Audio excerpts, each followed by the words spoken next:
इस बार तो इस हफ्ते तो एफएनओ एक्सपायरी भी है, लग रहा है माहौल बन सकता है बड़ी शॉर्ट कवरिंग का। देखिए, एक्सपायरी से पहले हमारी टाइम की एक्सपायरी कर रहा है एक्सचेंजेस। वो हर दिन कुछ ना कुछ नोटिफिकेशन आ रहा है, फुर्सत ही नहीं हो पा रही है देखने समझने की कि हो क्या रहा है।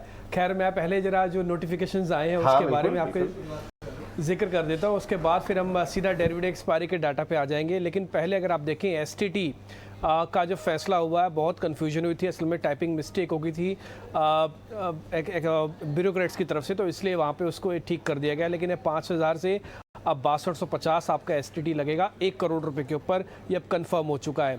दूसरी बात, मैं इसके एसटीटी के कुछ एक पॉइंट्स पे आपको बताऊंगा, लेकिन दूसरा जो चेंज करने जा रही है एक्सचेंजेस में हो रहा है वो है 6% का रोल बैक है। जो पहले ड्यूटी लगाई गई थी जनवरी 2022 के अंदर, एक्चुअली उस समय थोड़ा फ्लक्चुएशन हो रहा था मार्केट के अंदर, और उसको बचाने के लिए और कुछ इन्वेस्टर फंड्स को प्रोटेक्ट करने के लिए ये ड्यूटीज़ का इम्प्लीकेशन था, वो वापस से रोल बैक कर दिया गया। 6% पहले लगाई गई थी, उसको वापस ले लिया, तो खास वैसे इंपैक्ट नहीं आएगा क्योंकि इसमें टिपिकली कैश भी इंक्लूड है जिसमें वॉल्यूम काफ़ी कम होता है। और जो तीसरी इंपॉर्टेंट चीज़ है मार्केट के अंदर वो ये रहेगी कि निफ्टी का जो स्मॉल कैप इंडेक्स है उसको सरकार वीकली बेसिस पे फ्यूचर्स को बंद कर रही है, ऑप्शंस को चालू रखेगी। ये 25 अप्रैल से फ्यूचर्स अवेलेबल नहीं होंगे बट की ऑप्शंस अवेलेबल होंगी, और ऑप्शंस की टाइमिंग, एक्सपायरी की टाइमिंग भी बदल दी है। अभी मंगलवार की जगह बुधवार होगा। हैरानी की बात आपको मैं बताऊं कि मंगलवार को फिन निफ्टी की एक्सपायरी, बुधवार को मिड कैप की एक्सपायरी, बृहस्पतिवार को बड़ी एक्सपायरी, शुक्रवार को आईएनआर डॉलर की एक्सपायरी, तो 4 दिन 4 एक्सपायरी डे अब मार्केट्स में तय हो गए हैं, यानी कि हर दिन आप नई एक्सपायरी देखेंगे। अब कुछ एक्सचेंजेस ने ऐसा डाटा क्रिएट कर दिया। खैर एनी हाउ, मैं आ जाता हूँ इस पर। पहले एसटीटी वाला एक पॉइंट आपको मैं क्लियर कर दूँ, बेसिक जो हमने डाटा निकाला है कि इसका कितना इम्पैक्ट हो सकता है, उसके बाद मैं फिर डेरिवेटिव्स डाटा पे आ जाऊँगा। अगर आप एसटीटी के हिसाब से देखेंगे तो करीब 27,000 करोड़ रुपए का फ्यूचर्स में कामकाज होता है, और ऑप्शंस के अंदर कामकाज 45,000 करोड़ रुपीस का है। ये एवरेज वॉल्यूम में बता रहा हूँ, 45,000 करोड़ रुपए का रोज का काम हो जाता है ऑप्शंस में।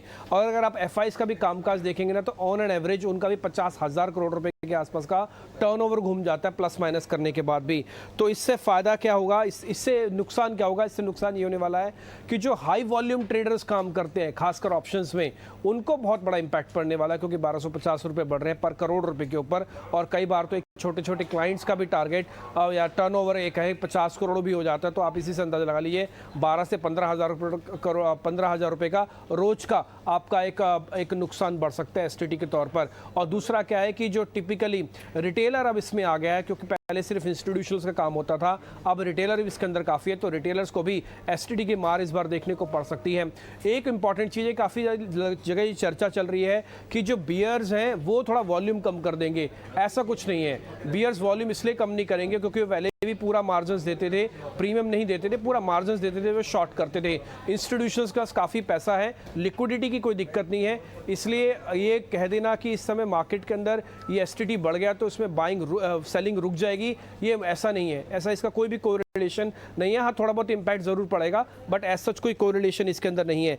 एक जो पॉइंट मैं दूसरा पॉइंट आपके सामने एनएससी का कह रहा था कि एनएससी ने 6% ट्रांजैक्शन वैल्यू वापस ली है, वो इन्वेस्टर प्रोटेक्शन फंड की वजह से ली थी। एक्चुअली में जो इंपैक्ट आएगा वो सिर्फ 4% का आने वाला है।